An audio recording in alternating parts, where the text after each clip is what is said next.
My question is, how many of you have something that you want? You want to take a trip, you want to increase your business, raise them high. You want something more, yes? Tell me yes, I want more, right? Yes.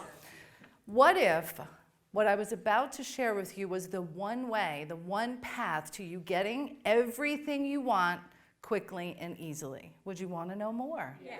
Like who wouldn't, right? So I'm here to share about the One Philosophy, which is this little book that packs a big message. And I intentionally created this as a little message with a big impact because, my friends, you know it as well as I do, the truth doesn't need a whole lot of words. Right?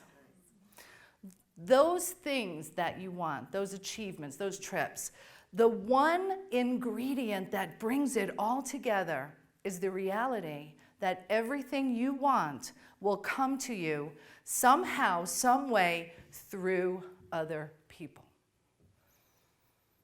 The trip you want to take, the beautiful way, Lynette, that girl, are you still here?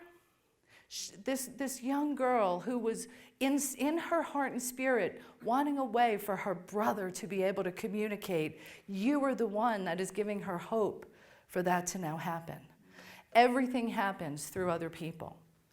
So what I want to share with you today is the One Philosophy and the principles that I've come to realize when we live in a certain way, it creates the space for everything we want to happen easily, effortlessly, and as if by magic.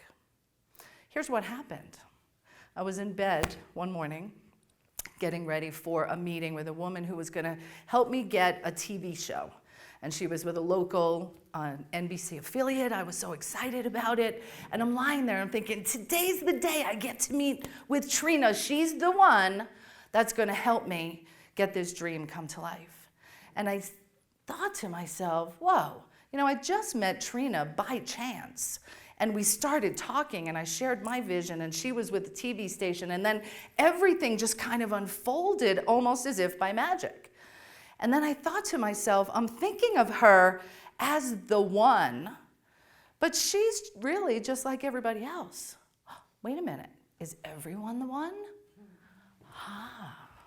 Why is it that we as humans tend to treat people who we think are the ones with more attention, more respect? We pay more attention to someone who we think is going to do something for us. True or false? True, right?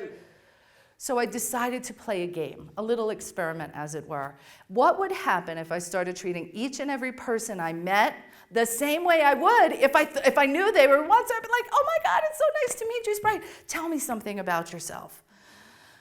The magic that happens when you approach someone and really honor, love, and value them, you're actually responding to their most basic human need, which is to be loved and appreciated. Everyone wants to know that they matter. Maya Angelou, one of the greatest poets, orators of all time, she said, people may not remember what you said. They may not remember what you wore, but they will always remember how you made them feel. So the One Philosophy is about treating each and every person you meet in every single moment as the one, because they are. When you do treat people as the one, those walls of protection that we tend to put up melt away. And people share their true visions, their true desires, and their goals. And that space opens for us to discover the synergy and synchronicity in the moment of why you met right in that time and place. That's why she was here today, because you were here. That needed to happen. Throughout this event, we're meeting and being the one for each other all the time. Being the one is about giving first, trusting that when I show up and I give, the receiving will follow. An interesting thing happened when I first wrote the book. And this is the second edition. In the first edition, some people read the book and said, Nancy, it sounds like you're talking about, it's all about meeting the one, getting out there and meeting the one. So are you going to be the one? Are you going to be the one? So the message was a little tainted, and quite frankly, I didn't see it. I said, no, that's their problem. That's not mine. That's not what I mean at all. And then I got some distance from it. And I went back and I purified the message in the book, because it's about being the one first and foremost. Now, what I know is that this sounds like a beautiful, idealistic way that we would all love to be all the time. How many of you would just love to just be the one all the time and not have to worry about anything, right? But how do you really do it when you've got bills to pay, when you've got stressors and you've got illnesses and your to-do list that's this long? How do you take yourself away from only being self-focused to be the one all the time? Well, the principles of being the one really come down to this: trust. Trust that when you always start by being the one, the receiving, if you give first, the receiving will follow. It's kind of like gravity, my friends.